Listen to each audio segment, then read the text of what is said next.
Hello, my friends, and welcome to Origins. My name's Don Chapman, and I'm your host. Origins is a forum where we use the evidence of science to validate the truth of creation. We do that by interviewing scientists and apologists who bring us their fresh perspective and research.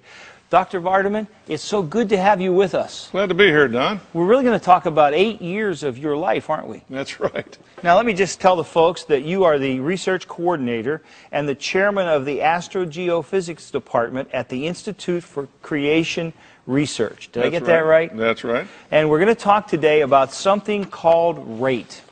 RATE stands for radioisotopes and the age of the Earth. Now, everyone always asks me, what about carbon dating? But they're not really talking about just carbon dating. They're talking about dating using radioisotopes. Isn't that true? Right. You look at how much carbon-14 is still in the sample after a number of years, and from that you can estimate how long it's been since the organism died.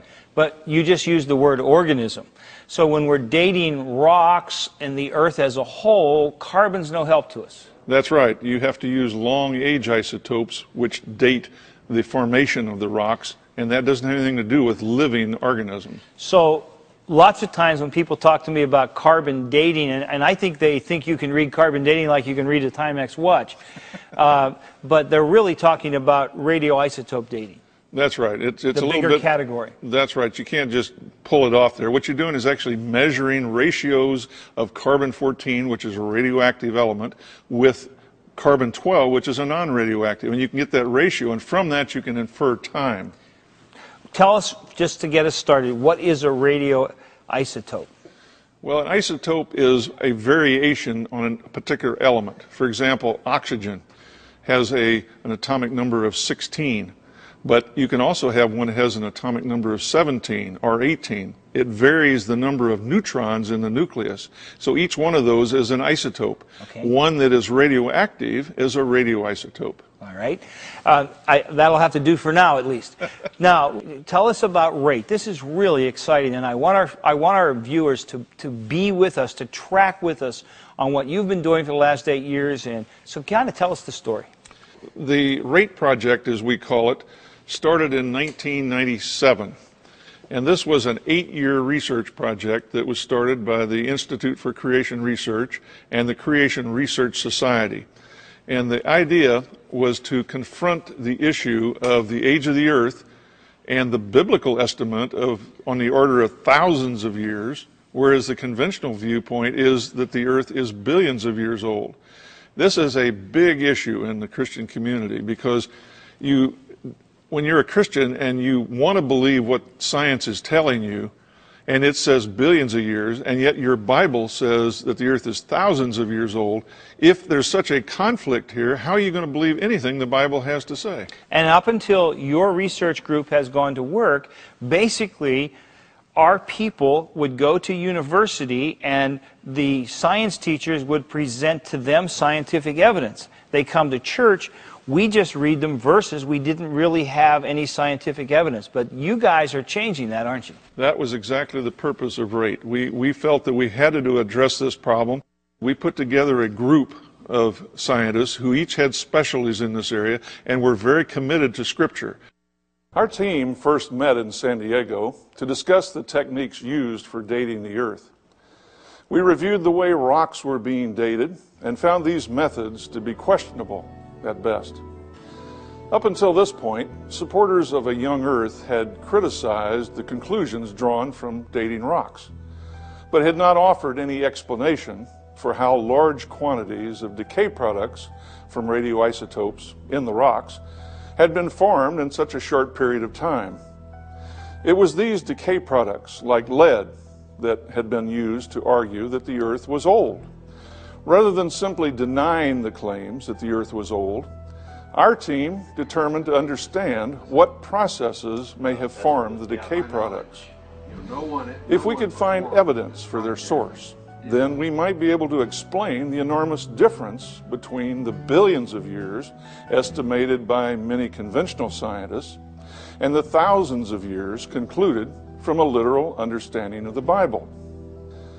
To appreciate what the RATE team discovered, we must first understand the process of nuclear decay. To do this, Let's look at the common illustration of an hourglass and compare nuclear decay to the sand trickling from the top to the bottom.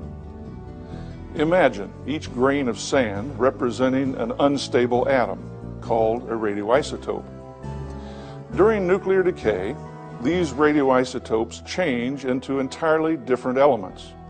For example, from uranium to lead. The rate of this nuclear decay can be measured, theoretically allowing the age of a rock to be calculated. Continuing the hourglass illustration, the sand in the top can be compared to unstable atoms, or parent isotopes. The sand at the bottom represents the decay products, or daughter isotopes. In nuclear decay, the parent isotopes, sand on the top, is always unstable and over time changes to daughter isotope, sand on the bottom. The rate of sand trickling from the top to the bottom represents the rate at which parent isotopes decay into daughter isotopes. In other words, just as a person can calculate how much time has elapsed by observing the amount of sand in the bottom of an hourglass, in theory, the amount of daughter isotopes in a rock can indicate its age. However, creationists have pointed out that this straightforward dating concept is unreliable because it's based on three unprovable and questionable assumptions. First, it assumes that the amount of parent and daughter isotopes have not been altered by anything except radioactive decay. Second, it assumes that when the rock was formed, it contained a known amount of the daughter isotopes, in many cases believed to be zero. And third, and finally, it assumes that the decay rate has been constant throughout history. Until recently, creationists have pointed out serious flaws with the first two assumptions, citing contamination in numerous examples and unknown initial conditions. But now, recent discoveries by the rate team are beginning to challenge the third assumption, that the rate of decay has been constant throughout time.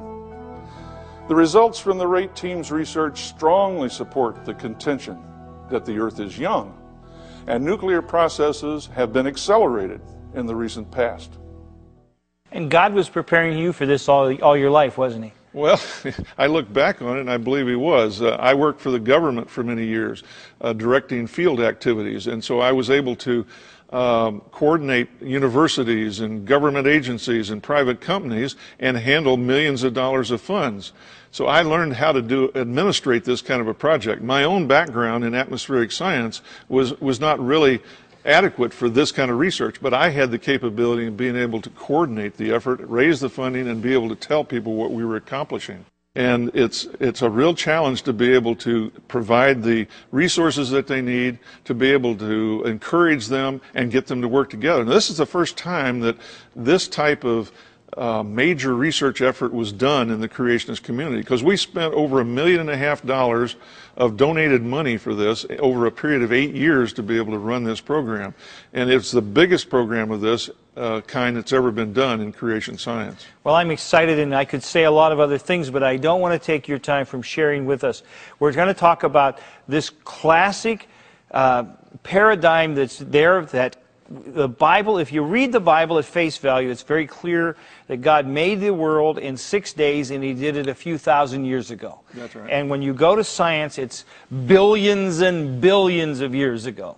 And it didn't have anything to do with God. And there's no God out there. We made Him up later. That's right. So you're trying to say, well, let's look at this as scientists and see if there really is evidence in the rocks for a young Earth. That's right. Tell us about phase one. Okay. It was organized into two phases. The first phase lasted 3 years, and the second phase lasted 5. The first phase was a 3-year development of the research proposal. If you know anything about graduate school and research, the student is expected to say what he's going to do. He has to do a literature search. He has to state the problem, and explain how he's going to go about solving that particular problem. In a sense, that's what the first 3 years of this project was all about. And it resulted in the rate book, the first result that came out, and it essentially was the research proposal. It reported on all the library research that we did. It reported on all the ideas that we had. In fact, when we started this project, the scientists that were involved in it had different ideas of how to go about solving the problem. We couldn't take all of those ideas and try to approach them all. We had to come to some kind of agreement as to what our hypotheses were going to be for this project. And that's basically what the first rate book was. It was reporting on that. It's essentially a research proposal. It was bolstered with a glossary in the back and a lot of the other information that was necessary for this project to go on. So that's really a book of questions. Yes, it asks what is the question that we're going to answer. Yes. It's the hypothesis that we have. The phase 2 was the research phase, and it was 5 years long. We met once a year in San Diego and discussed for 2 days the progress that we had made, the proposals we were going to do for that year, and what kind of funding that we had to be able to work on. And I might just stop here and say that we received sufficient funding to do everything that we needed to do in this project in exactly the time frame we needed.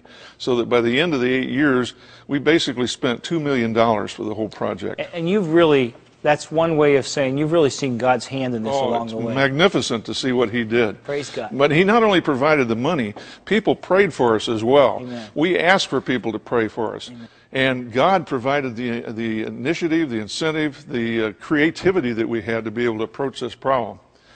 Well, the phase 2 ended in the year 2005. And we had a second rate book, a non-technical book for the general public that tried to bring that information down to a level that was understandable, and a video documentary. This is the final rate book. I might say also that this particular book is written to the scientist or Yes. the student or the graduate student. It's really a highly technical book.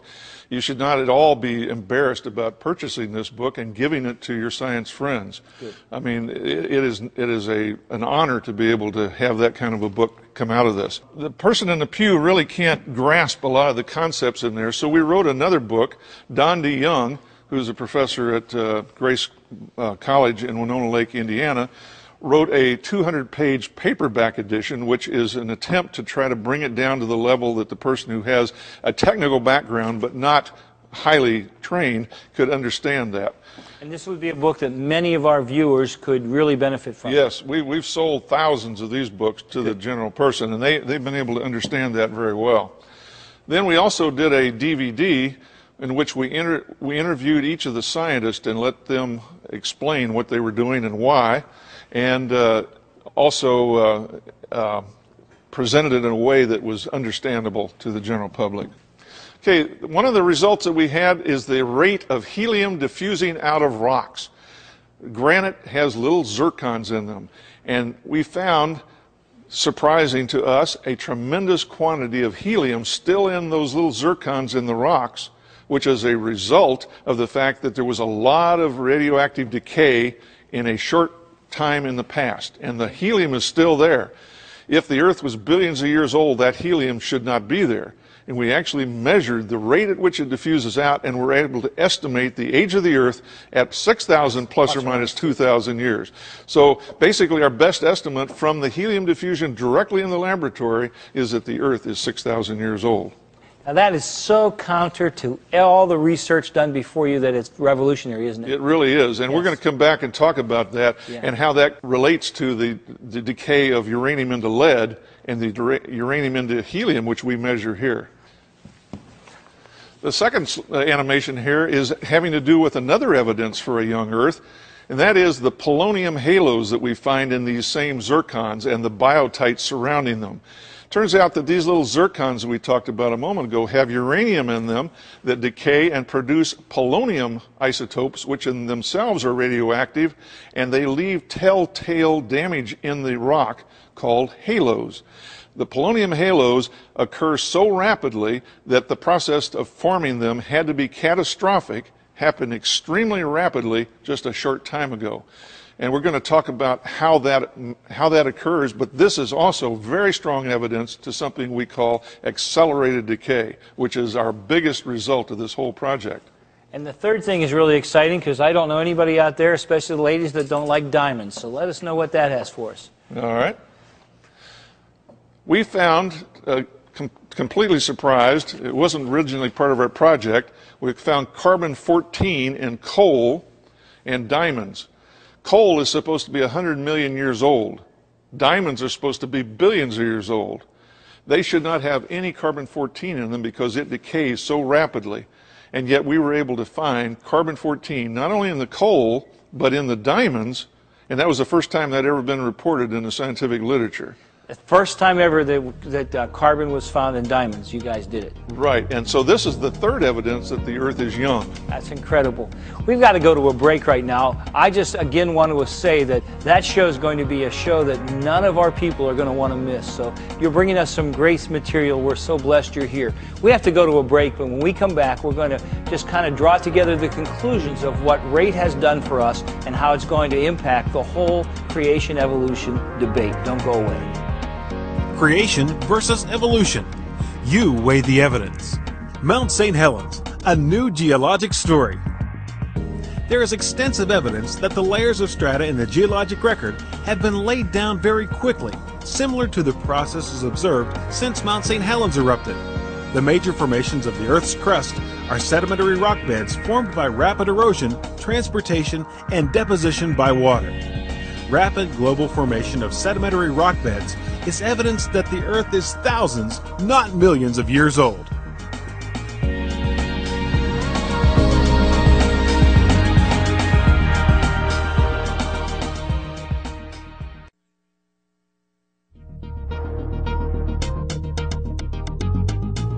Today's guest on Origins, Dr. Larry Vardaman, is chairman of the Department of Astrogeophysics at the Institute for Creation Research's Graduate School. Through his ongoing research in atmospheric science, Dr. Vardaman has contributed much to the field of creation science. He also led the RATE team, a research project examining the age of the Earth. This has been documented in the DVD, Thousands, Not Billions. For more information, contact the Institute for Creation Research, 1806 Royal Lane, Dallas, Texas, 75229, or call 1-800-337-0375. Or visit the website, www.icr.org.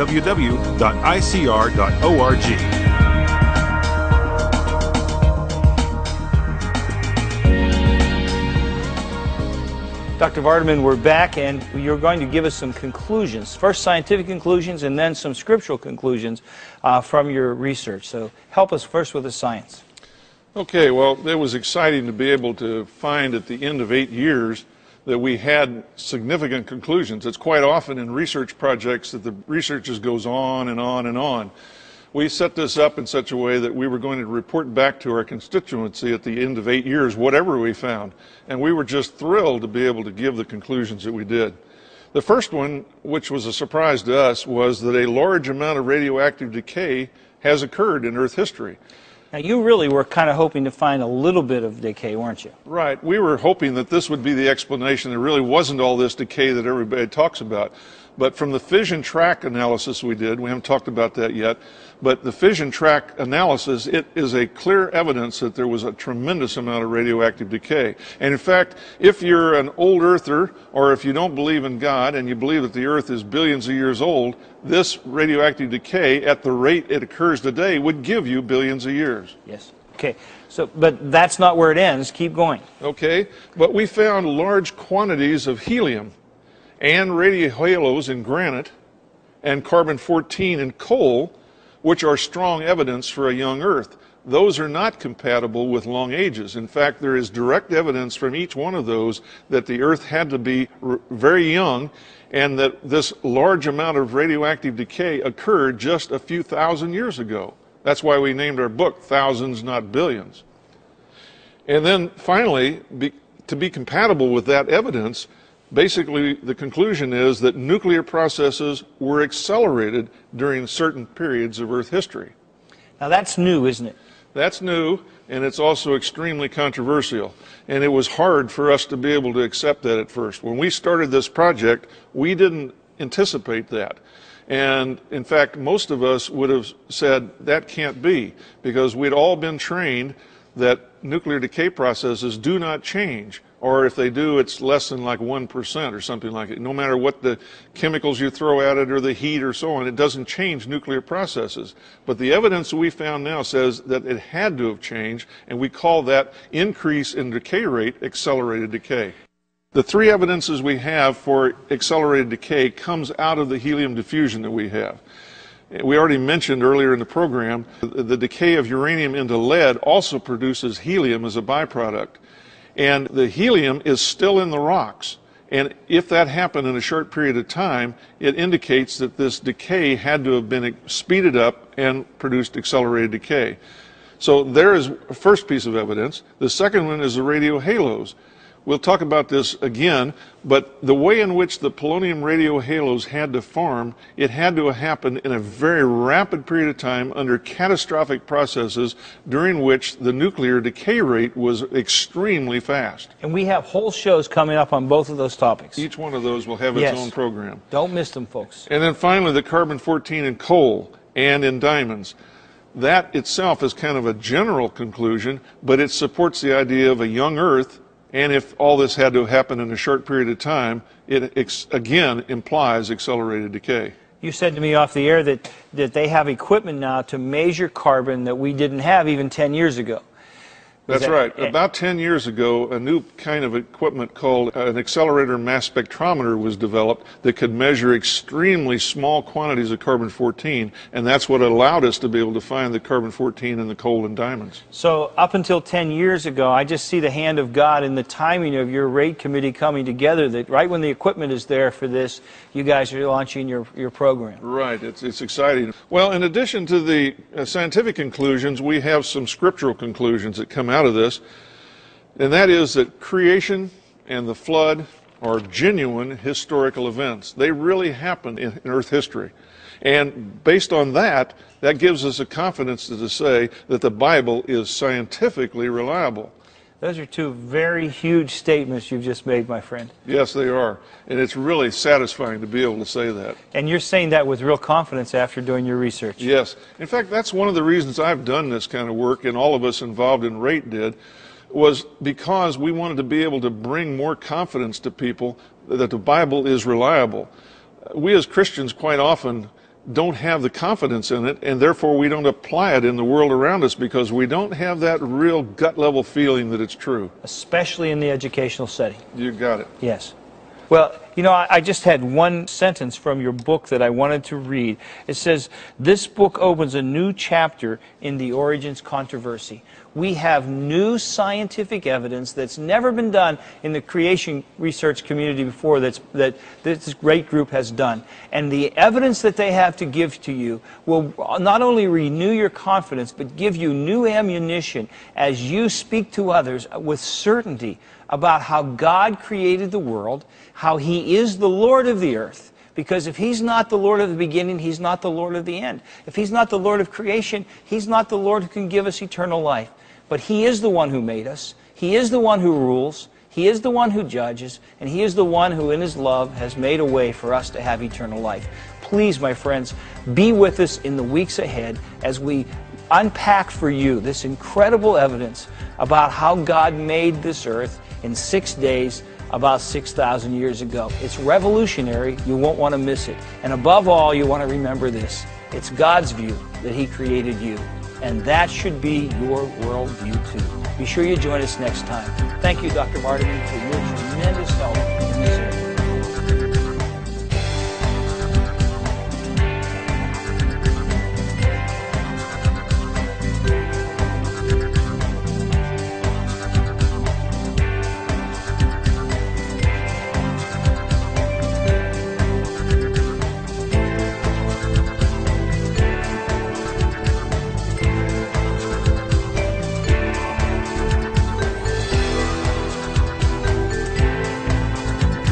Thank you for watching this edition of Origins. If you'd like a copy of the PowerPoint information presented today, you can download a PDF file of program number 812 from our website at www.originstv.org.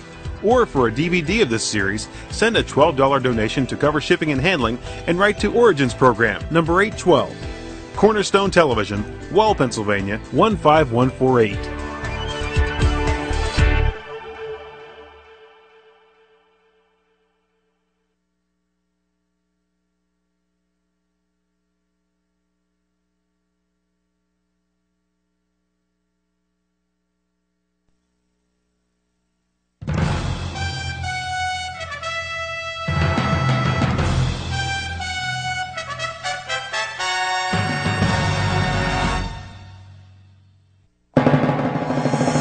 Origins is made possible by the faithful prayers and the financial support of you, our Cornerstone Television family.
Hello, my friends. Welcome to Origins. My name is Don Chapman. It's my privilege to be your host.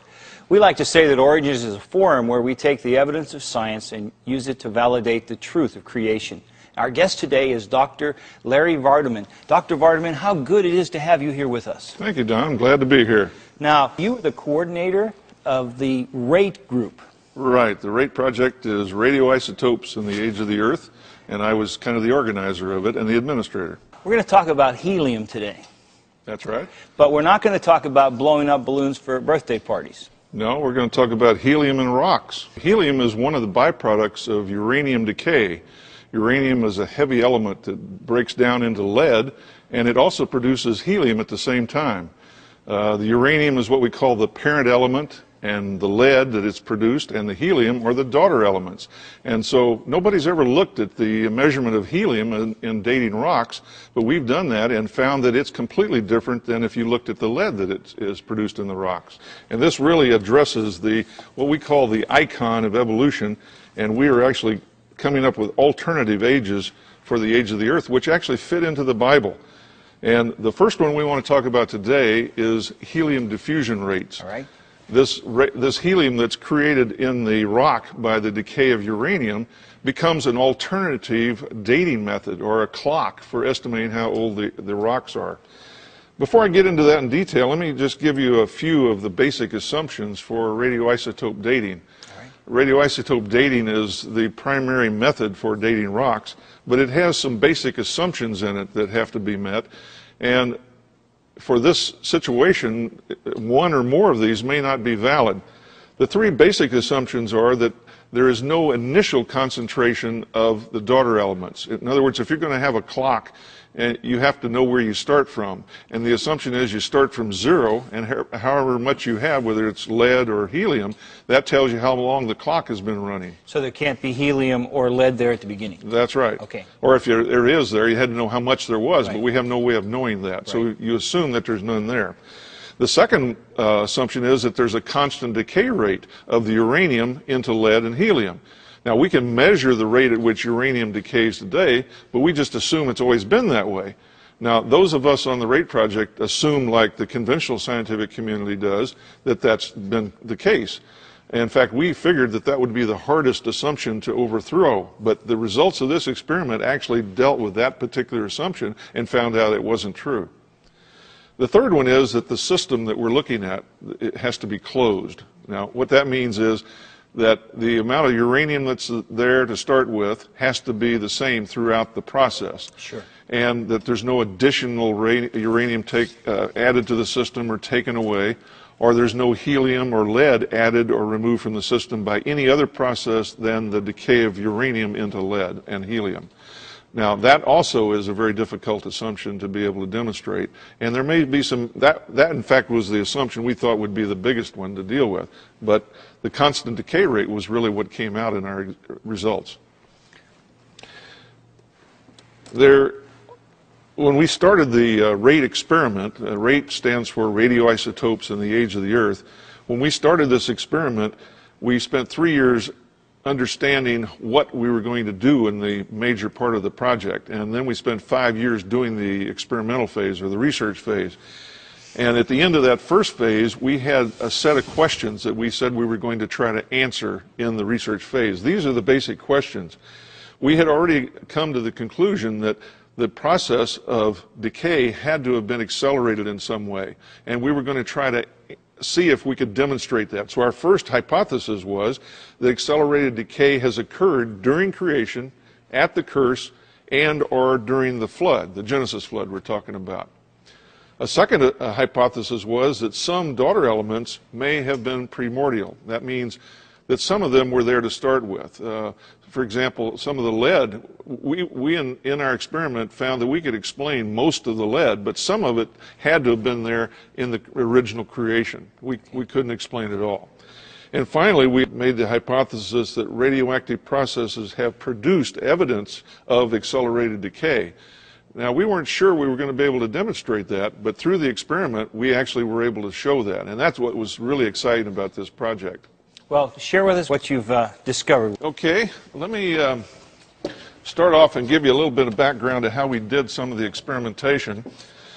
We did a lot of this work in our own laboratory, preparing the samples that we were going to send off. And I might say that we did the experimentation by using conventional laboratory work. And the reason we did that was it was going to be very expensive for us to set up our own laboratories for a whole bunch of different type of analyses. These labs cost hundreds of thousands of dollars each, and you have to have a technician who's well trained, and the lab has to have been established for many years. We didn't have the time or the money to do that kind of work. But more importantly was that most people would not believe the results if we did it in our own lab. So we sent these off to conventional labs, had them do the analysis, and then we did the interpretation of the data that we got back. Which gives you a great level of credibility. That's exactly right. Right. So we went out into the field and collected the rock samples, brought them back into our laboratory and sliced them up and ground them up, and then separated the various elements in them. Turns out that rocks have minerals embedded in them. In fact, the rock that we were dealing with most in this project was granite. You're familiar with granite. It's kind of a white-looking rock with black specks in it. The black specks are what's called biotite. It's a type of mica. It's kind of a little shiny surface on it. And these little zircon crystals are what we were dealing with. But we had to separate them out, so we broke the rock into pieces with a big hammer and in an iron pestle and mortar here, ground them all up as fine as we could get, and then separated the minerals in them. And you could either separate them by sifting them through a sieve, or you could pick them out under a microscope with the tweezers, which is really tedious, or you could put them in a liquid that's very heavy, not water. Water has a relatively low density, and some of these minerals are 3 or 4 times as dense as water, so we had to have liquids that were very, very dense, and then the lighter minerals would float to the top and the heavier ones would sink to the bottom. We were able to separate minerals that way and then filter them out. So we did quite a bit of that in our laboratory and then sent them off to the general laboratory to do the experiment. And one of the main things we were doing with the helium diffusion experiment was finding out how much helium were in these rocks and how fast that helium was escaping out of the rock. For example, if you have children, they've had helium-filled balloons, and they tie the balloon onto the end of their bed at night. They wake up the next morning, and the helium has escaped out of the rubber in the balloon, and the balloon is kind of collapsing down on the floor. Right. The same thing happens to rocks, but it goes on much more slowly. The helium will actually escape out of these. Now, the bottom line result we found from these experiments, I'll just state this up front and then we'll talk a little bit more about it, was that the helium diffusion work we did indicated that the 1.5 billion years, the equivalent of 1.5 billion years of radioactive decay, nuclear decay, actually occurred between 4,000 and 8,000 years ago. In other words, we think that this process started, much of the helium is still in the rocks, but it's been going on for, the best estimate, 6,000 years. Yeah. That is the number we believe from a literal understanding of Scripture when God created the earth. Well, let me tell you a little bit more about the inside part of the granite. Inside the granite rock itself is these biotite flakes, and in the biotite is these little zircon crystals that you'll see here. These zircon crystals are very, very small. You really can't see them. They're on the order of 100 microns or so, which is about the diameter of a hair on your head. Mercy. And in these little zircon crystals, embedded in the granite, is the uranium and thorium, which is radioactive. So the little crystal is kind of like a little capsule of radioactive material. The uranium is decaying. It decays and produces lead within that zircon crystal, and the helium is in there, and the helium has to escape out of that zircon crystal. These zircon crystals don't melt except at very high temperatures, and they can actually go through a volcano and not be melted. The magma, all the rock around them can melt, and the zircons are still there, so it can go through a lot of earth processes and still be maintained. Here's a picture of some of these in a little bit closer detail. This is the kind of crystals, they take various sizes and shapes, but basically they're on the order of 100 microns. I said very, very small, and they tend to have facets on them. Here's one of these crystals, and you can see it has little flat surfaces on it. Very, very interesting featured type crystal. Don, here's a graph that shows how uranium decays into lead. The uranium that we find in our zircons starts off, and it starts as a uranium-238 atom, and it results in lead, but it also produces helium along the way. There's a decay chain of a whole bunch of nuclear processes that start between its uranium turning into lead, and in the process it produces 8 helium atoms. Actually, it produces alpha particles. Now, these alpha particles are the core of a helium atom. It's like it's got 2 neutrons and 2 protons with no electrons, and it shoots out in all directions, and as it goes throughout the crystal it produces damage in the crystal and then picks up electrons and becomes a helium atom. So the helium is trapped in that crystal after it's decayed. Here's an atom of uranium with all the electrons running around it, and it shoots out these alpha particles. There's 2 neutrons and 2 protons, and then it collects electrons and becomes a helium. That continues to do that. All throughout the life of the crystal, it produces all this product. If you take a rock as a whole, you can see this process going on, and it's actually kicking out helium. Now, here's your alpha particles with the electrons around them. Those are helium atoms. So the rock is actually pressing out, or the helium is escaping out of the rock in all directions, but it takes a fairly sizable amount of time for that to occur. If it turns out if the rocks were 1 billion years old or so, all that helium would have already escaped. And when we went and collected the rocks, we found that the helium is still in the rocks, and we sent the rock samples to the lab to find out how fast it's escaping, and we were able to actually calculate the age of the Earth from how much helium is there and how fast it's escaping. If they were really old, there wouldn't be any helium there at all. That's right. Okay. But we found up to 50% of the helium that's decayed still in those rocks. Still there. And that's a new finding, isn't it? That's a brand new finding, and it's very controversial. We've presented this to the scientific community already, and they are astounded by it, and they're really scratching their heads over this. You haven't really had a lot of response other than, huh? Well, that's right. We presented this to the American Geophysical Union meeting in San Francisco in 2003, and we had about 400 specialists in this field come by and talk to us. They were really puzzled by it, and they've gone back to their labs, and some of them are working on this problem themselves now. But it's really important that we point out that they're not doubting that the helium is there. They're trying to figure out the significance of it. Isn't that right? Yes, and how it's... Well, That's a very different question. Absolutely, we're positive the helium's there. There's no question about that, and Yes. we're going to talk about that a little bit more after the break. Okay. But what's really puzzling them, they've spent most of their career looking at the lead, not at the helium.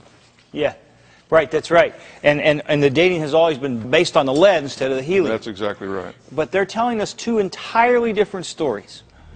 The lead would give you one date, and the helium an entirely different That's date. right. The lead gives you a date of about a billion and a half years, 1.5 billion years, and the helium, it turns out it's on the order of thousands. That's why we called it one of our books, Thousands, Not Billions.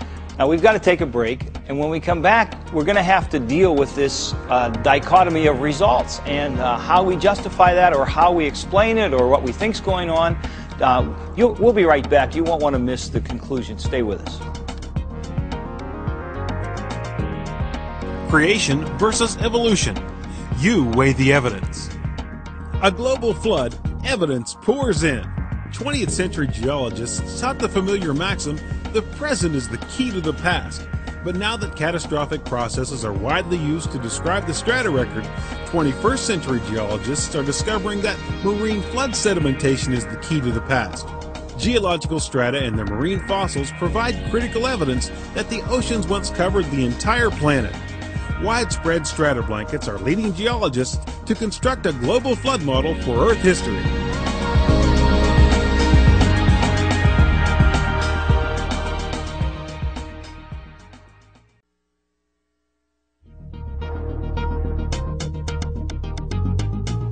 Today's guest on Origins, Dr. Larry Vardaman, is chairman of the Department of Astrogeophysics at the Institute for Creation Research's Graduate School. Through his ongoing research in atmospheric science, Dr. Vardaman has contributed much to the field of creation science. He also led the RATE team, a research project examining the age of the Earth. This has been documented in the DVD, Thousands, Not Billions. For more information, contact the Institute for Creation Research, 1806 Royal Lane, Dallas, Texas, 75229, or call 1-800-337-0375, or visit the website, www.icr.org.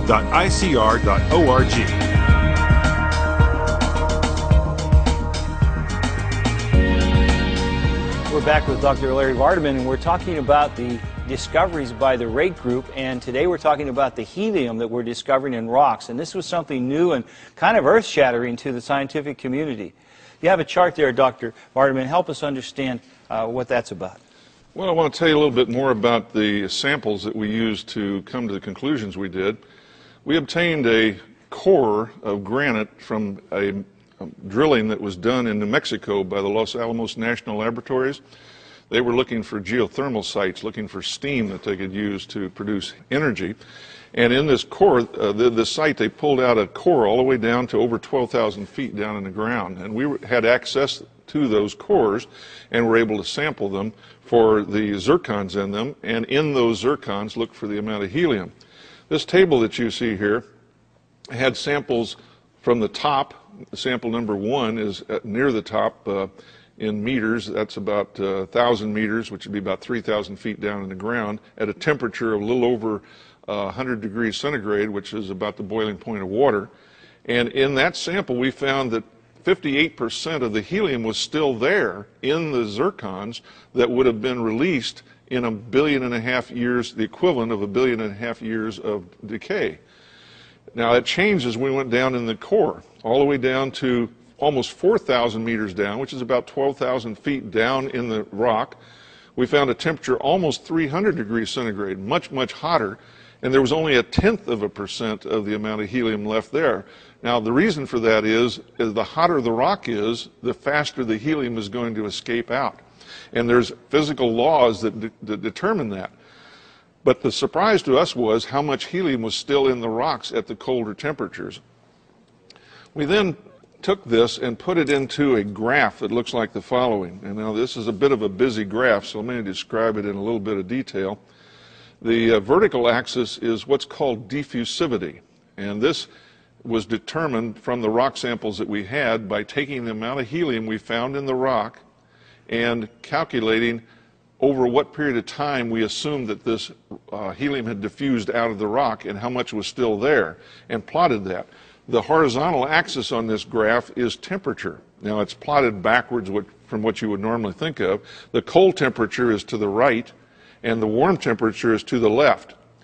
Now, up at the near the top, we plotted some data that we obtained from the core as a function of temperature, and we found that the measurement in the blue dots that you see there indicate that this would be the relationship between how much helium would diffuse, how fast it would diffuse. The diffusivity on the left side of the graph there is a measure of how fast it diffuses out. And that's a logarithmic scale, by the way. It's not linear, so it goes up exponentially. It's a very, very rapidly increasing value. But we plotted that data, and then we put on that same graph an estimate if it had happened in 1.5 billion years and a 6,000 year period of time, what we'd expect it to do. And that's the two models. That's the two models you see there. At the bottom is the uniformitarian model, which was the 1.5 billion years. That meant if the helium that we find in the rocks was diffused over that 1.5 billion years, it would have to be a very, very slow rate of escape or diffusion. Right. And therefore, it's down near the bottom of the graph. If it happened over 6,000 years, which is our creation model, then it would happen a lot faster. We put that data on there, the first set of data, and put the model together and reported that in our first report, saying this is what we would expect the difference to be. When we sent the data off to the lab to actually get the measured diffusion rates, we then plotted this on the graph after we had projected what it would be, and the blue dots are what showed up on the line there, and it matched up with the creation model. So the data perfectly fits the creation model. I don't see any blue dots down there in the uniformitarian That's model. right, and there's over 100,000 times difference between those two models. So the difference between billions and thousands. That's exactly Sure. right. And we anticipated that we would have the model be confirmed by the data we went out to the field to get, but we said this ahead of time. This is one of the things you do in science. You make a prediction, yes, and then when you collect the data and compare it with your prediction, or a hypothesis as yes, we called it, right, it fit the creation model right to a T. That had to be really exciting. Oh, our scientist, Dr. Russell Humphreys, who did this work, was just astounded. In his 30 or 40 years of research, he had never had the data come out that close to his prediction. He was just thrilled with it. Would you use the word irrefutable with this? I think so. I mean, it's incredible that it came out so well. Now, there's obviously going to be some criticism of this. People have had different ideas as to why that would be. In fact, we've had probably a half a dozen different attempts to refute this, and Dr. Humphreys has been successful in turning all those criticisms aside. That's exciting. So it's really come out well.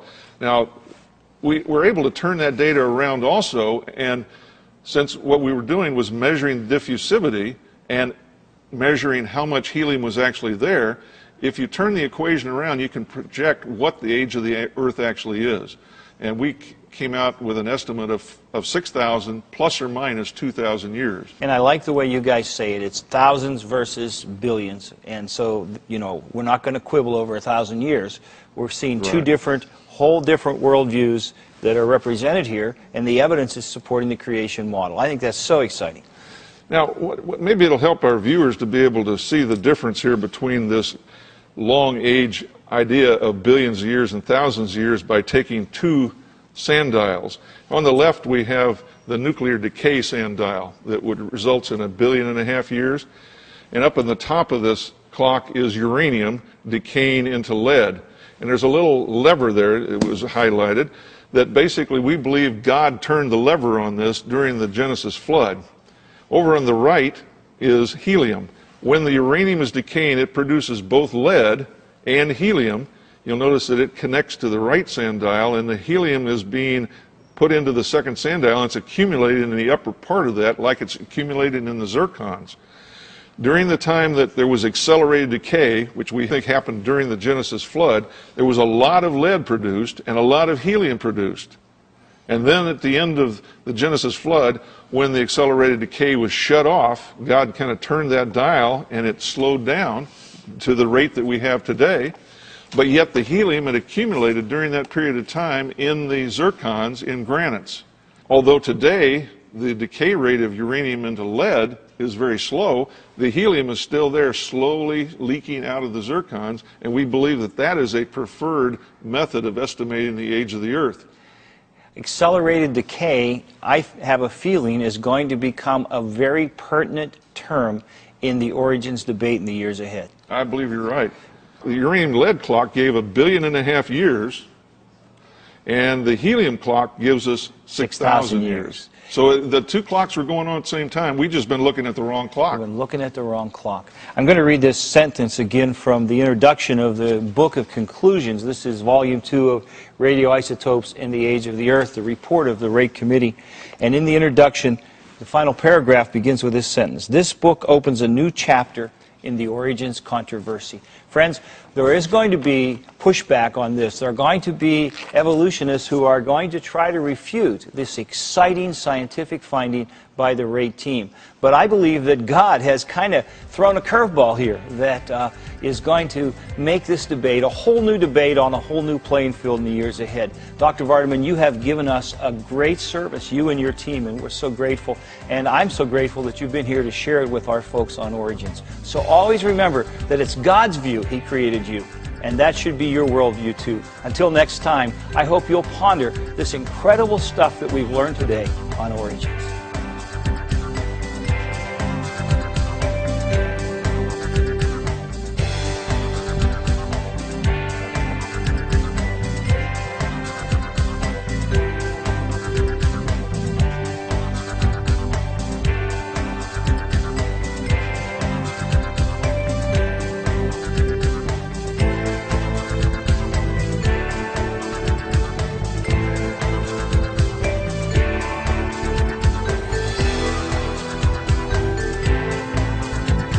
Thank you for watching this edition of Origins. If you'd like a copy of the PowerPoint information presented today, you can download a PDF file of program number 813 from our website at www.originstv.org.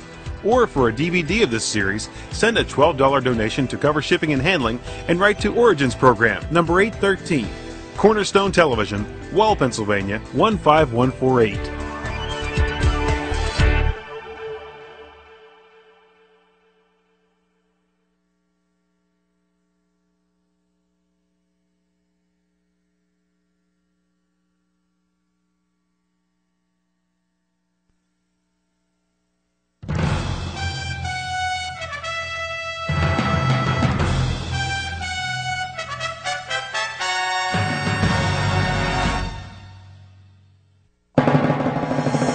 Origins is made possible by the faithful prayers and the financial support of you, our Cornerstone Television family.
Hello folks, welcome to Origins. My name's Don Chapman. It's my privilege to be your host. Origins is a forum where we use the evidence of science to validate the truth of creation. We have a gentleman with us who has helped to dig up some of that scientific evidence that I think is really exciting because it affirms a young earth as the Bible does. Dr. Larry Vardaman is here with us. Dr. Vardaman, good to have you. Glad to be here, Don. Now, you are the coordinator of the Rate group.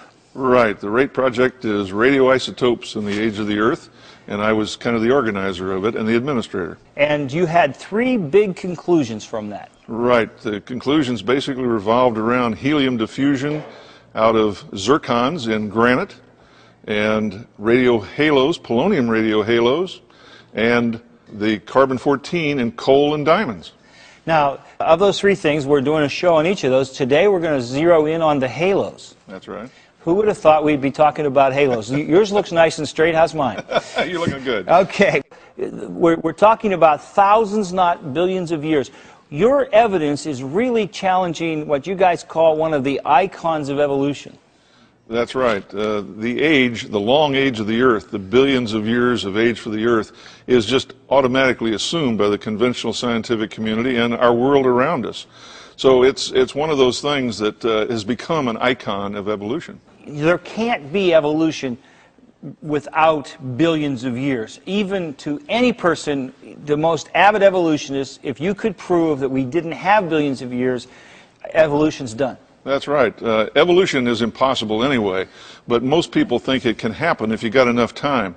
But if you take away the time aspect, evolution would be understood to not be able to be possible. And your group's study came up with 3 things that you think affirm a young Earth and take away that time. That's exactly right. And tell us now, the one we want to zero in today is halos. I think that most of our folks don't understand what they are and what they do, so we really need you to teach us. Right. We're dealing with this issue of thousands of years, which is what the Bible teaches, versus the billions of years that conventional science basically assumes.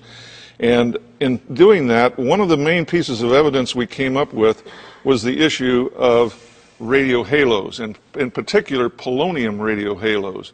These are small damaged spots in rock that is produced by the decay of uranium or other radioactive material as it decays to its daughter products. Uranium is the parent product, and it decays into lead and helium, which are the daughter products. And in doing that, it has a whole decay chain along the way, and each time it throws out an alpha particle, which was part of the decay process, it damages the material and leaves evidences. And when you slice through the rock, even though it's actually a elongated thing, but when you slice through it, it gives the appearance of being a little halo. That's right. The radioactive material is embedded in granite.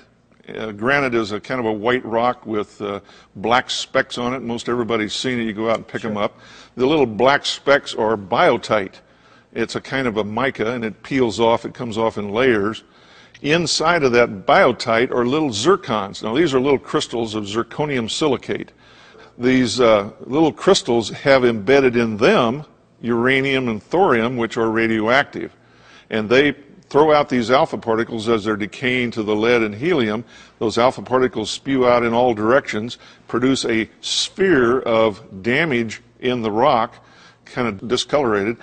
If you peel off the mica, you can actually slice through that at different layers, and it forms a ring in that little thin layer of mica that you peeled off, and if you look at it under a microscope, it looks like a ring or what we call a halo. Very good.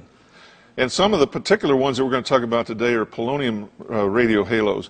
I might just mention to the young people in the audience that are kind of interested in this, you can actually do this kind of work at home. If you take a piece of granite and you find those black specks on it, and you take a piece of tape, put it on the black speck and peel it off, you'll peel off a few of those little layers of mica. And if you take that then and put it on a microscope slide and put it under a microscope and search around, you'll start finding these little round halos in there. And so our young people quite often enjoy doing that. Well, I bet some of our homeschoolers will be trying that out soon. Why don't you go to the screen and show us the material you have for us on the halos today. Okay. We went out in the field to collect samples, and we were collecting granite. We were working primarily with granite in this whole effort. And we collected granite samples from all around the world to be able to have a wide distribution of samples. This is particularly one that maybe some people in the southeastern United States would be familiar with. This is Stone Mountain near Atlanta, and it's made out of granite. Oh, okay. So we collected a whole series of granite samples across the top of Stone Mountain. We collected granite from the White Mountains up in New Hampshire. We collected granite from the rocky outcrops in Southern California. And in Australia, Dr. Andrew Snelling, who did most of this work on this project, is from Australia, and he collected a number of samples from Australia. My favorite spot for collecting samples, however, was in Yosemite National Park. And this is Dr. Snelling sitting up above the canyon there, the Yosemite Valley in Yosemite National Park. And I mistakenly accompanied him on this rock collecting expedition, which I would advise your viewers, don't ever become a helper to a geologist, because you end up getting carried all the rocks. You don't see him carrying any rocks. He's very busy taking notes. That's right. Yeah. Well, we started at the top of Glacier Point in Yosemite National Park, and we hiked down a 6-mile trail down the south side of Yosemite Valley into the valley floor below, collecting rocks along the way. And by the time we got to the bottom, we had about 40 pounds of rocks that I was carrying on my backpack. So I was completely worn out by that. We collected a lot of other rock samples all the way across Yosemite National Park as well. So we have a very good collection of rock from Half Dome and other places. Now I need to tell our viewers that you can't just go into a national park and collect rocks or fossils or pieces of trees and stuff, take home. That's illegal. You can get arrested and you can get fined for it. We had a special collection permit. And even with the collection permit, as we were going down the trail, we had to not collect the samples when there were other people on the trail that could observe us. So it was kind of funny. We were out here in the woods, and Dr. Snelling was my lookout, or I was his lookout, I guess I should say. And we'd wait to make sure there wasn't anybody coming in any particular direction. Then he'd pound on a rock and break off a sample, and we'd stick it in the bag and then continue on down the trail. Made you look guilty even though you weren't, right? Right. We had to do it that way because quite often people would get upset, you know, seeing people taking rocks out of the park if they knew the rules. But you had all the right permits. That's right. Well, now here's what a polonium halo looks like, or a halo. And these are a little difficult to visualize here, but each one of these are halos, and some of them can be produced by uranium and thorium and polonium, or any radioactive material that would be in the rock. These particular ones are polonium halos. The one on the upper left are uranium halos, and you can tell the difference by them by the number of rings that they have. And they're a little bit fuzzy, but after you've gotten experienced with this, you can begin to tell by the size and the number of rings in the halo which element it has. Each element puts out a different number of rings, so it's kind of like a fingerprint. You can actually identify what kind of an element it is. Now, the interesting thing about these halos is that it takes millions of alpha particles that are emitted from the uranium center or the polonium center or the thorium to produce that damage and to be able to see a visualized ring. But the polonium halo, for example, only has a half-life at most of a few weeks. And in some cases, the different isotopes of polonium have half-lives less than a second. Oh my. So it disappears very rapidly.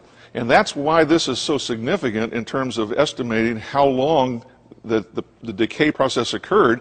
It had to happen very, very rapidly. And it had to happen with a lot of decay in a hurry under conditions where it was solid rock and the rock was cool enough. Because if this occurred in magma, the halos won't form because it just gets all distorted. If it's in rock that is too hot, the halos will actually kind of dissolve and go away. So if the rock is 150 degrees centigrade, which is just a little over the boiling point of water, or cooler, then the radio halos will remain and you can count them. But if that means if it had to happen under those kind of conditions very rapidly, that means that the process had to happen extremely fast, much faster than we observe it today. So something drastic was happening quickly. That's right. Now my next diagram here actually will show an animation of this. This is a zircon, kind of a graphic demonstration of a zircon. The alpha particles are coming out in all directions, and they are producing damage in the surrounding biotite. The black surrounding would be like the biotite, and you can see this coloration showing up here. And it shows up in actually a sphere. We're looking at the sphere. And now if you slice through that, you get the rings like we saw in the previous diagram. Gotcha. Okay? That's how that process occurs. Now if you do this actually in a granite rock sample, here's what granite looks like. And we're going to home in on the biotite. And then within the biotite is the zircon producing this damage. It turns out in the process of uranium decaying, it produces polonium. And this polonium itself is radioactive and produces little radio halos away from the uranium radio halo. Now the question is, if the polonium radio halos have such a short half-life and have to emit a tremendous amount of radiation, alpha particles, in such a short period of time, and yet they're at a distance away from the uranium source, its uranium halo, how did that happen so quickly? It had to be very unique conditions. The rock had to have been formed. There had to have been a flow of fluid through the rock to move those little polonium halos a certain distance away from the uranium. Then the polonium had to decay very rapidly to form the halos, and that had to happen all very, very, very rapidly. Go over those three things again. Okay, you had the uranium decaying, producing polonium, which had to be moved away from the uranium by hydrothermal fluid moving through the rock, and then it formed another polonium radiohalo at a distance away from the uranium. That whole process had to happen extremely rapidly, and we feel that this is direct, straightforward evidence of accelerated decay. That's why this is so important. And you know, when you mention the water, it makes me wonder, are you thinking of a historical event when this would have happened? Yes, we believe that this actually happened during the Genesis flood. Sure. That there was a tremendous amount of heat, there was a tremendous upheaval, the formation of granites all around the globe, and that these also had water flowing through them associated with the flood and the movement of water through rocks. And then the sudden cooling, it had to go from a magma to solid rock to cool rock with fluid through it in a matter of less than a year. Yeah. And this whole process would have allowed polonium radiohalos to occur. That's fascinating. Now, I need to say that the one who did a lot of analysis on it was a fellow by the name of Dr. Robert Gentry. And he believed that this was a signature of God's creative event at creation. And we believe that too, that these were formed at creation. But we now have evidence that this occurred during the Genesis flood as well. And we'll talk about that in the next slide here. So there was actually two events that we now have very good evidence for, that God intervened directly in the affairs of the earth, the geology of the earth, to produce these catastrophic processes supernaturally, both at the creation and at the flood. And of course, he's intervened in other places according to the scripture as well. But we have direct evidence here now, seeing almost the fingerprint of God, as Dr. Gentry called his book about this. The fingerprint of God. Yes. Doesn't just happen in everyday circumstances. No, it doesn't happen today. Yes. It can happen in very limited locations under extreme conditions, but it doesn't happen globally like we have evidence for here. Right. The next slide here allows us to try to identify this with the flood a little bit, these productions of radiohalos. This is a diagram on the left. You see the vertical scale here that shows the number of radiohalos per slide that we took. In other words, you take this tape that has the little mica on it, and you put it under your microscope, and you find the number of radiohalos per slide, the number of those from 0 up to over 60. Along the bottom is the conventional age scale in millions of years, all the way from 0 to 3,000 million years. That's 3 billion years in conventional time. And we found, with the rocks dated according to conventional time scales, we found polonium radiohalos in all those rocks. But we found a peak in that occurrence at about 300 to 400 million years ago, according to the conventional scale.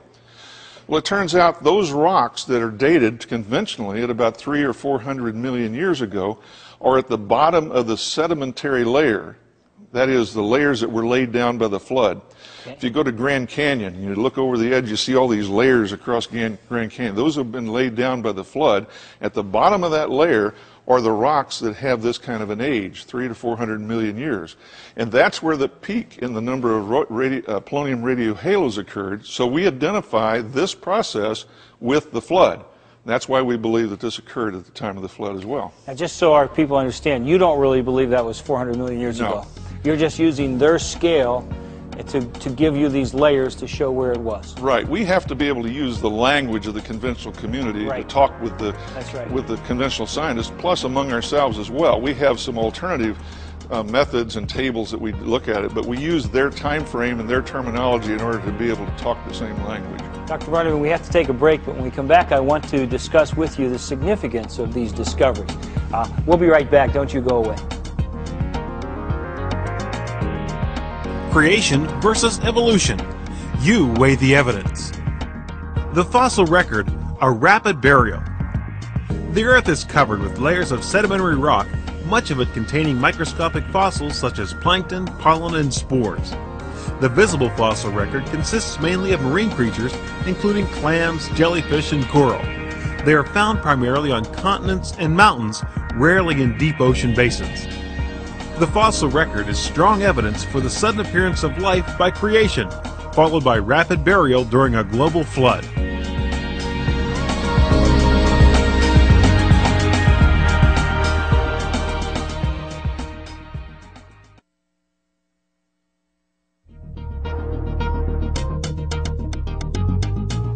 Today's guest on Origins, Dr. Larry Vardaman, is chairman of the Department of Astrogeophysics at the Institute for Creation Research's Graduate School. Through his ongoing research in atmospheric science, Dr. Vardaman has contributed much to the field of creation science. He also led the RATE team, a research project examining the age of the Earth. This has been documented in the DVD Thousands Not Billions. For more information, contact the Institute for Creation Research, 1806 Royal Lane, Dallas, Texas 75229, or call 1-800-337-0375, or visit the website www.icr.org.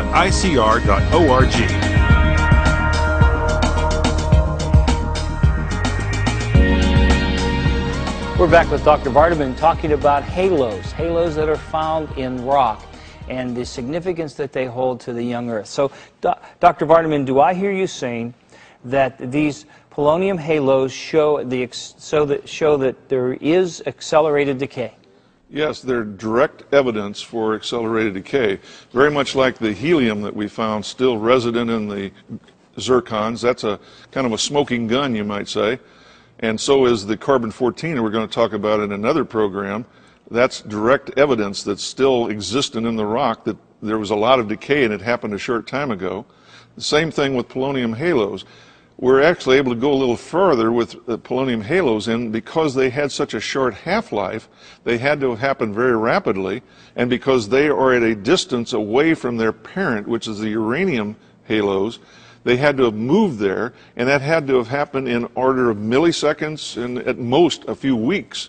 And for the rock to cool down from magma, because granite comes from a molten rock, to cool down to become a solid rock and to cool below 150 degrees so that the halos will remain, that all had to happen in a very short period of time. That talks about processes that happen much more energetically and faster than anything we observe today. And that's one of the strongest bases for accelerated decay, as we call it.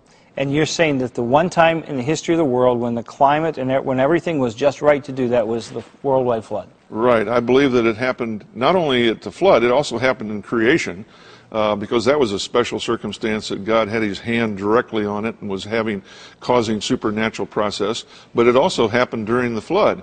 Now, if Noah and his family hadn't been protected from all that was going on the rocks of the earth by all that water covering it, they would have been probably irradiated by all this that was going on. So underneath the water there was incredible heat. Incredible amounts of heat, catastrophic processes, mountain building, separation of continents, and accelerated decay. All of this was going on. It was really dynamic. Yeah. We just think of the water going up, but there's a whole lot more going on than that.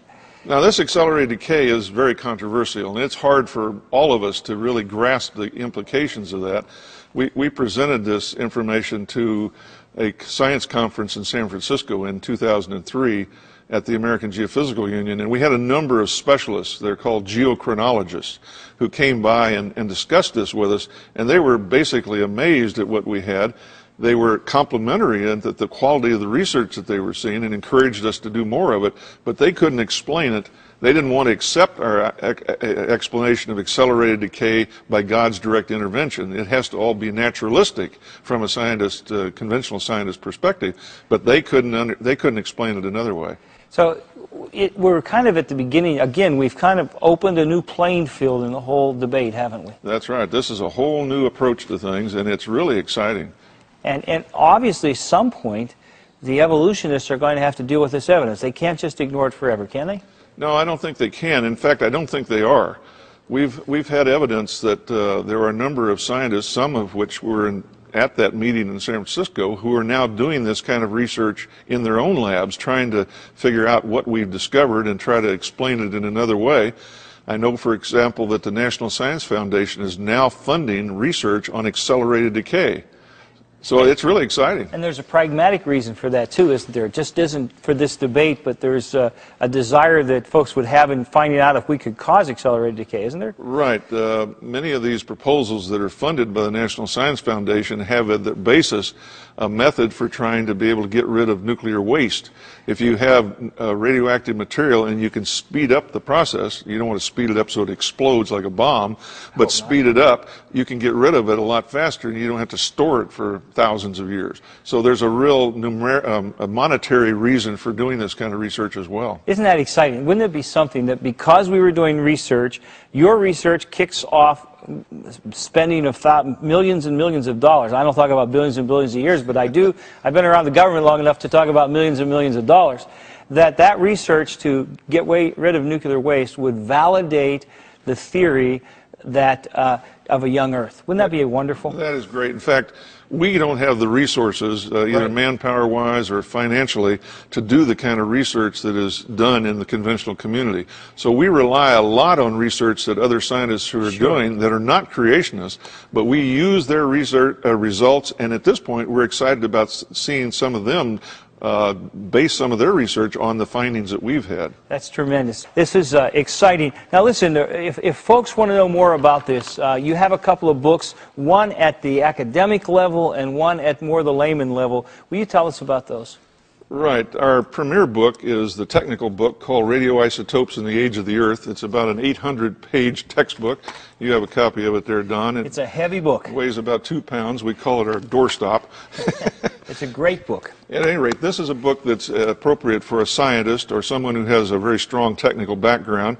I would encourage many people to purchase it, but it's for the scientist type.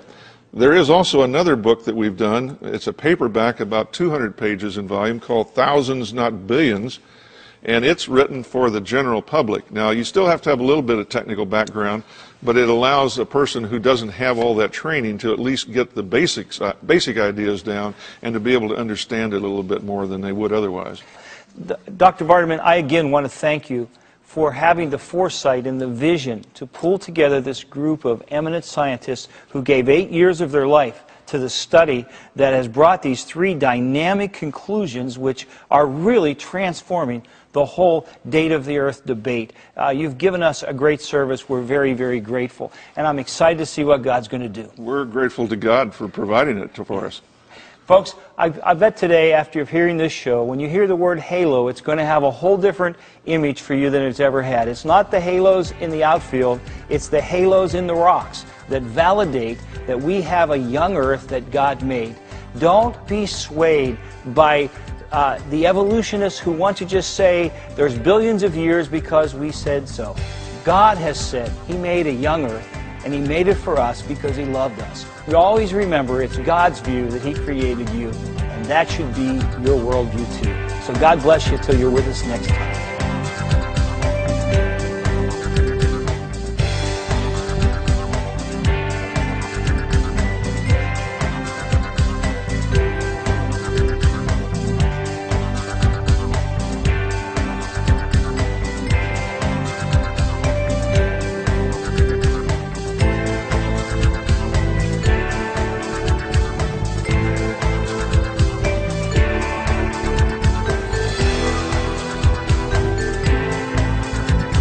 Thank you for watching this edition of Origins. If you'd like a copy of the PowerPoint information presented today, you can download a PDF file of program number 814 from our website at www.originstv.org.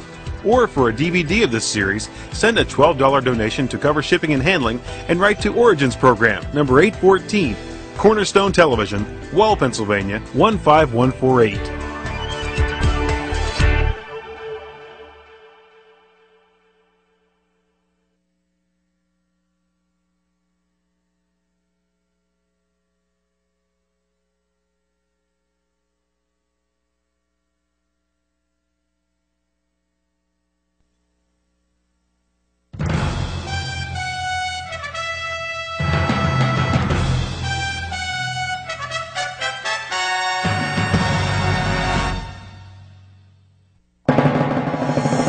Origins is made possible by the faithful prayers and the financial support of you, our Cornerstone Television family.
Hello, my friends, and welcome to Origins. My name is Don Chapman. It's my privilege to be your host. Origins is a forum where we take the evidence of science, we use it to validate the truth of creation. We're in the midst of a series of shows talking about the work of the RATE group. And Dr. Larry Vardaman is here, and he is the gentleman who coordinated the work of these eminent Christian creation scientists who pulled together their work to work on the age of the Earth. Right. The RATE project is radioisotopes in the age of the Earth, and I was kind of the organizer of it and the administrator. So you pulled together these 8 really A-team players from creation science. That's right. And you worked for 8 years together. And you came up with 3 incredible conclusions that seem to indicate a young Earth. Would you list those for us? Sure. We've talked about helium diffusion in a previous program. We've talked about polonium radio halos. And today we're going to talk about carbon-14 and coal and diamonds. And these are just 3 premier examples of accelerated decay and evidence for a young Earth. I think this term accelerated decay is going to be to the next 10 years what perhaps irreducible complexity was to the last 10 years in this whole debate. I hope so, even more. I think that's really exciting. Well, today we're going to talk about carbon-14 dating. Now, I think for most of our folks, people think that carbon-14 is what's used to date everything, but it's not really what's always used in this whole dating scheme, is it? No, carbon-14 is used for dating organisms that have died or some type of a life process. Carbon-14 has a half-life. That means half of the radioactive material in it has died away within 5,700 years. So only a few lifetimes, it's all gone. Whereas to date rocks, you have to use such things as uranium, lead, or rubidium, strontium, other long-period half-life materials if you're going to date rocks. So, but carbon-14 then, if we're studying rocks in the age of the Earth, how does that come into play? Well, carbon-14 relates specifically to fossils and wood and anything that was alive in the past, which we want to get some handle on when it died and how long it's been around on the Earth. But you're going to apply this to rocks, aren't you? Particularly to coal and diamonds. I'm kind of giving away the story here, but coal and diamonds are a type of rock, but they have carbon in them. Yes. And particularly coal is made up of a material that was compressed, I believe, during the flood. And so we can actually get an estimate of when the flood occurred based upon how old the coal is. Well, we're anxious to see what you have to share with us today, because I think this is a program that has evidence that's almost irrefutable. One of the first things that we like to talk about is bones. This is a picture from the National Dinosaur Museum in Utah, Vernal, Utah, and we can actually try to date those directly by doing carbon-14 techniques on them. Another thing that we can do is coal, but this hasn't been really addressed very much, at least in the conventional literature, because it's assumed that coal is like 100 million years old. And since carbon-14 has a half-life of about 5,000, almost 6,000 years, if coal is really 100 million years old, you wouldn't expect to find any carbon-14 at all in it. 0, that's right. 0. In fact, the bones that we showed in the previous slide, the dinosaur bones, those are assumed to be 65 million years old or older, so you wouldn't expect to find any carbon-14 in them either.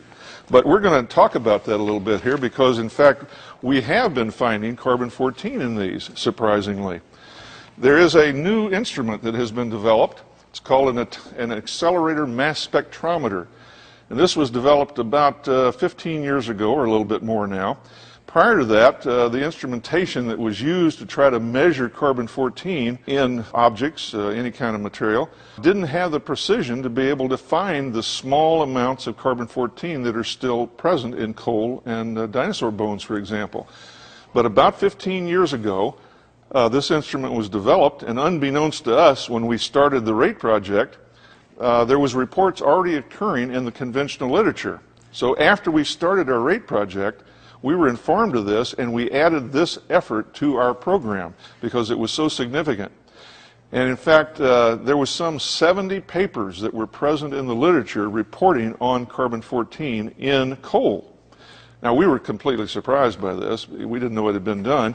And the question is, if there were so many papers in the literature, why hasn't this been widely known and accepted? So before this machine, we didn't have an instrument precise enough to measure the carbon-14 in coal. Is that right? That's right. There had been a few creationists who had tried to develop equipment to do that, but it just wasn't precise enough to measure those small quantities. And the results of this instrument are accepted across the board by all scientists? Yes, and the reason actually that it's reported so widely in the literature is when they first began to get measurements of carbon-14 in coal, they were scratching their heads and saying this can't be because the coal is too old for there to be any there. Where did it come from? So they assumed it either had to be contamination of the coal, carbon-14 from the atmosphere had gotten into the coal somehow and continued to do so, or their instrumentation, their instrument itself was somehow being contaminated. So they kept reporting on it and refining their instrumentation. A little bit of it was due to that, but they finally eliminated all those possibilities and they were still getting the carbon-14 in the coal. That's exciting. So you made that a part of your project? Yes. When we discovered this, we included that as a major part of our project, and the end result of this was a significant evidence for a young Earth, we felt. Okay. Okay, well, that was the instrumentation that we had. Let me tell you a little bit about where the carbon-14 comes from in the atmosphere. Cosmic radiation comes in from outer space and strikes nitrogen-14. And it converts it to carbon-14. One of the atoms becomes carbon-14, and it's distributed among all the other gases in the atmosphere. The assumption in carbon-14 dating is that that has been going on ever since the Earth has been here, and at the same rate, so that the amount of carbon-14 is uniform in our atmosphere. That's a major assumption of this process. Now, it turns out I don't believe that that was the case, but it's still the technique that we have to address. There's also this carbon-14 that has been produced by cosmic radiation is then incorporated into living organisms. For example, plants, cows and other animals that eat the plants, other animals like mankind that eats the cows. Embedded in those living organisms is the same balance of carbon-14 and carbon-12 that is present in the atmosphere. When that organism dies, it's no longer incorporating any carbon-14 from the atmosphere, and what's in the organism then decays. And so by measuring the amount of carbon-14 and the carbon-12 in the organism, you can estimate how long it's been dead, how long ago that organism died, whether it's an animal, whether it's a plant, a tree, or a dinosaur, whatever. So you can get an estimate. Now, it's based on the assumption that the carbon-14 and carbon-12 ratio in the atmosphere has always been the same. And as I say, I don't believe that was the case, but that's the technique. Now, how does this apply to trying to estimate, for example, the age of coal and maybe the age of how long ago it's been since the flood? This is an animation showing the carbon-14 and the carbon-12 in the atmosphere being incorporated in a tree, for example.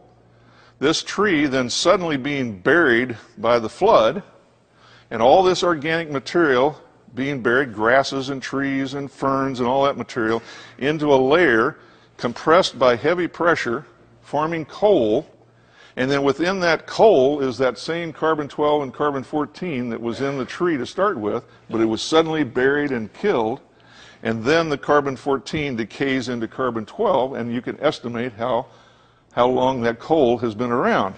So if we were to date it using the conventional technique, we would expect, if the flood only happened, say, 4,000 or 5,000 years ago, you would expect to still find some carbon-14. But if it happened millions of years ago, there wouldn't be any carbon-14. That's right. If it happened 100 million years ago, which is the standard expectation for a coal layer, it's that old, you wouldn't expect to find any carbon-14 at all. So what happens when you go to the field and collect coal samples and analyze it in this new equipment that has this precise ability to measure carbon-14? It estimates the coal to be about 50,000 years old. 50,000 years old. 50,000, not 100 million years old, but about 50,000 years old. Okay. Now, the first thing we had to do was to confirm that this kind of information made sense in the literature. So we went to the literature and got the data, and we plotted it. There was some 70 sets of data that had been reported. We have this all listed in our book that we reported on the RATE project. Here we have the number of samples on the left column, And on the bottom axis, we have the percent of carbon-14 in the sample relative to the modern carbon-14. That's a little bit of a complex measure there. But it comes out that the ratio of carbon-14 to carbon-12 is what that second C is there, that it comes out to about 0.3. And so that's about the middle of this diagram here, this histogram. And that's much more than we would have anticipated if the coal is old. This is all for coal. But we went further than that. We actually then took samples ourselves, and we didn't have the money to go out and get 70 samples like is reported in the literature, but we wanted just to get a sample. So we went to the Pennsylvania State University coal lab and acquired 10 samples of different kinds of coal, all the way from the top of the formation of the crust of the earth to the bottom. There's different layers, so that you would expect them to be older or younger. Right. And this is the kind of samples that we got. Again, we came out with the same diagram, number of samples and the percent of modern carbon, and it came out to about 0.3. Here was about 0.25, somewhere in this neighborhood there. Very close to the larger sample that was reported in the general literature. Now, the significance of this, in addition, was because we had 10 samples of all kinds of coal, it turns out that the distribution is relatively narrow and doesn't show any change as a function of depth. In other words, you would expect there to be much less carbon-14 in coal that was down near the bottom, which was much older, and much more in the coal up near the top, which supposedly would be much younger. Which assumes uniformitarianism, that gradually, over millions of years, these layers were put down. Exactly, over millions of years. And that would mean that the lowest ones would have the least carbon, if any, and the upper ones, if there was any carbon, it would be up there. But they all had the same amount. It's the same right through, like it all happened all at once. All at once. That, yes. That gives you an indication that something dramatic happened very suddenly, all at one time. Okay. Okay, well, one of the criticisms for this technique is that possibly the coal has been contaminated. You remember I said all these 70 papers that had been published in the literature said that coal may have been contaminated, or their instrumentation had been contaminated. They eliminated the contamination in their instrumentation, but possibly the coal itself. Now, how that could happen is the coal is under the ground, and you could imagine groundwater percolating from the atmosphere. Okay. It'd have the carbon-14-12 ratio and going down through and percolating through the coal. So the water could bring fresh carbon. It potentially could do that. Now, we selected samples, and so did the conventional community, to minimize that, and it's not very likely, but theoretically it could happen. So Dr. John Baumgartner, who conducted this study for us, for the RATE project, had an idea. My part in the RATE project was to coordinate the research on carbon-14. What we found is like a bombshell as far as evolution is concerned. The essence of our work is that carbon-14 exists in all fossils throughout the geological record at levels easily detected by the current technology. And what this means is that all of these fossils are young. As far as we know, there may have been one or two attempts in the past to look for C14 in diamond, but the standard community, the secular community, would have no motivation. They would think it would be impossible for there to be C14 in diamonds. All of them we have tested thus far are from Africa, but from different parts of Africa, and we have diamonds both from deep mines and also from surface locations where they have been blasted out of the earth, come down, and gotten incorporated into streams and stream beds. So we have diamonds from a deeper earth environment as well as surface environment. It took them about 2 years to do this experiment. This is kind of an interesting dilemma, because they had to crush the diamonds first, and then they had to take the particles, the fine flour from the diamond particles, and vaporize it in an oven in order to be able to run it through their the accelerator mass spectrometer. Well, the problem was these little bitty chunks of diamond, when they would heat them up to several hundreds of degrees, almost 1,000 degrees centigrade, they would explode. And the first time they did, they blew up their oven. And the guy who was doing this experiment for us under contract was so interested in it, he decided to buy him another oven and try again and break them up finer. Finally, he was able to get the diamonds crushed and vaporized and run the experiment, and guess what he found? He found carbon-14 in diamonds. Estimated that the diamonds were on the order of 50,000 years old as well. Same as the coal. Yeah. Okay. But diamonds are thought to be 1 billion or more years old. They come from way down in the crust of the earth, and they're thought to be billions of years old, not just 100 million, but 1 billion, 10 times older. And yet they had carbon-14 in them. Now, the graphs that show them 1 billion years old is not based on any scientific evidence. That's based on assumption, isn't it? It's based on a whole idea, a model, and so on. It's applied to it, right, but it's not a direct evidence. Right. Yeah, it's a model. That's right. Well, we have to take a break, and when we come back, we're going to look at this diamond and the carbon in it, and we're going to look at the ramifications that this has to the whole debate of the age of the Earth. Don't you go away. We'll be right back. Creation versus evolution. You weigh the evidence. Wonderful water, designed for life. Water.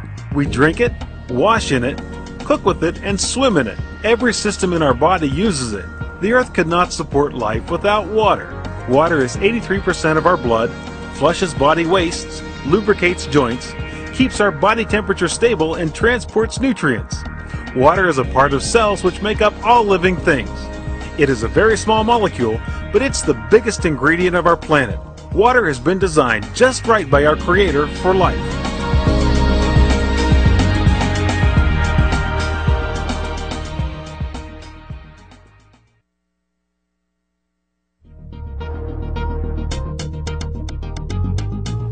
Today's guest on Origins, Dr. Larry Vardaman, is chairman of the Department of Astrogeophysics at the Institute for Creation Research's Graduate School. Through his ongoing research in atmospheric science, Dr. Vardaman has contributed much to the field of creation science. He also led the RATE team, a research project examining the age of the Earth. This has been documented in the DVD Thousands, Not Billions. For more information, contact the Institute for Creation Research, 1806 Royal Lane, Dallas, Texas, 75229, or call 1-800-337-0375. Or visit the website, www.icr.org.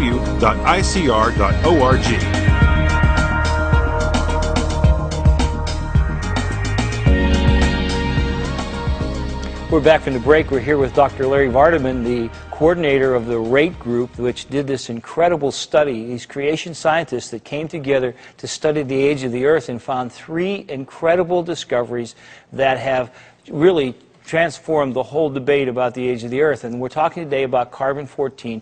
Dr. Vardaman, you just showed us a chart that, according to what you're reading in coal, was about 50,000 years, and then when you got to diamonds, you had the same thing. Now, you have an animation for us about how that worked with the diamonds. We're anxious to see that. Right. We found a similar result in diamonds, and this was a complete surprise. We weren't expecting it, but it's incredible.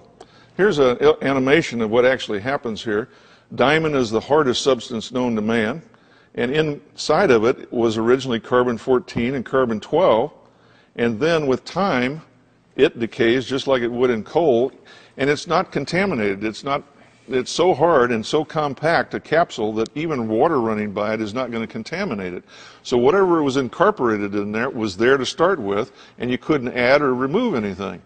So if there's carbon-14 in there, you'd expect it to be very young if it's still there. In fact, that's what we found. We found the concentrations of carbon-14 in diamond a little bit less than coal, but it was about the same. It came out to around 30 to 40,000 years old, whereas coal we found to be about 50,000 years old. But the diamonds themselves are conventionally thought to be billions of years old. So the difference between 30 and 50 is really almost a statistical error at that point. Is that right? Well, yeah, we think there's some hints there about how they were formed, but we're continuing those studies to try to understand that. But some of our viewers might be confused because I'm saying 30,000 years and 50,000 years. If the flood happened, say, 5,000 years ago, the Genesis flood, how do we get these kind of dates? Well, this comes back to the basic assumption in the carbon-14 technique. You remember at the beginning of the program I said that the basic assumption is that the carbon-14 in the atmosphere has always been the same. Right. Well, if the flood really happened, the Genesis flood really happened about 4,000 to 5,000, 6,000 years ago, then there would have made a major change in the ratio of carbon-14 to carbon-12, because the coal and all the material that's buried in the crust of the Earth was organic material that was on the surface of the Earth growing in the atmosphere before the flood. Okay. So if you measured the ratio of carbon-14 to carbon-12, it was probably 100 times different. There would probably have been 100 times more carbon-12 in the atmosphere than there is today. So this whole ratio would have been upset by the flood. If you make that adjustment of a factor of something like 10 or so, then you get the 5,000 years instead of the 50,000 years that the conventional estimate comes from. See, the 50,000 years is assuming that the carbon-14-12 ratio is the same now as it was before the flood. But if it wasn't, that can be adjusted dramatically. Well, where are we going to go with this? What's going to happen in this whole debate about, it seems to me that diamonds are one where, if I were an evolutionist who wanted to prove that diamonds were still billions of years old, I don't know where I'd start. Well, in fact, that's kind of the response we've gotten from the conventional community. As I've mentioned before, at a conference that we presented these results at, specialists in this area were just astounded by that result, because this is the first time this result had ever been reported in the conventional literature, and it had never been even thought of to do before. In fact, this tells you something about the mindset of a scientist working in the conventional scientific community. They assume everything is old, and they don't even ask the right questions many times. Right. So when we got this result, they couldn't explain it, and they were fascinated by it. They encouraged us to continue it, and we understand that there are some people who work in this area that are now doing some of these experiments themselves. It makes the next few years very exciting for you gentlemen, doesn't it? Oh, it's wonderful. There's a whole new debate coming. Yes. I do want to share this paragraph. I've read a sentence, but I want to share this paragraph with our folks today. This is the closing paragraph from the introduction to the book that is the conclusion of this 8-year study. And it says this: thus this book opens a new chapter in the origins controversy. As never before, it calls into question the deep time model and places the biblically compatible young earth model on a level of scholarship never before achieved or archived. Its pages contain many profound thoughts which will shake current scientific orthodoxy to its core. It deserves careful consideration by all of those who value truth. I think you're listening to this show because you value truth. And I think when you hear this kind of evidence, that many of you who perhaps started the show with a closed mind are ending the show with an open mind, where you're saying, here's evidence that we have to look at. Here are some things that simply can't be explained away by billions and billions of years. Perhaps you've been duped. Perhaps you've bought in to the idea that if they say it at school, if it's in the textbook, it has to be true. You know, we put our kids in a real dilemma when we teach them that the Bible says that the earth is just a few thousand years old, and then they go off to school, to high school, and then college, and professors with great authority say the earth is billions and billions of years old. You recognize that if we don't address that issue, we're going to lose our young people, didn't you? Yes, this is one of the top problems that we have in our educational system today, because science and scientists have such credibility when they say the earth is billions of years old. It really puts us in a dilemma when the Bible says it's only 6,000 years or so old. Dr. Vardaman and these 8 warriors that have worked with him in the laboratory have opened up a whole new arena of debate in the whole issue of origins. Dr. Vardaman, I want to again share with you my heartfelt appreciation for your dedication and your courageous work. And folks, I want to remind you that this is not just opinion. This isn't just superstition. This is digging into the truth of science because we believe the truth of God's Word. And what we find there is absolutely astounding and exciting. And above all, I want you to remember this. It's God's view that He created you. That should be your worldview too. Hope to see you again next time here on Origins. God bless you till then.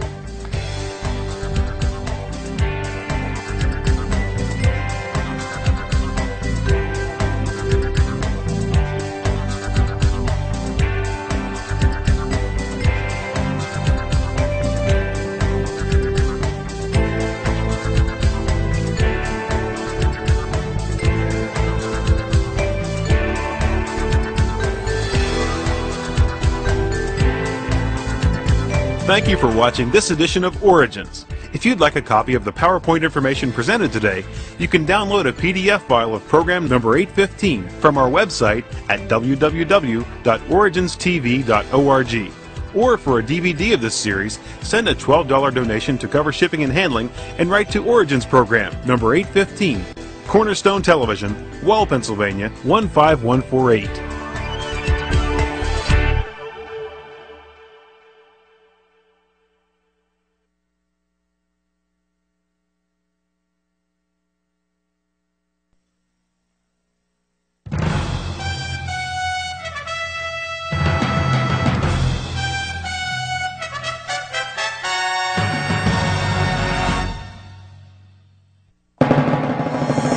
Origins is made possible by the faithful prayers and the financial support of you, our Cornerstone Television family.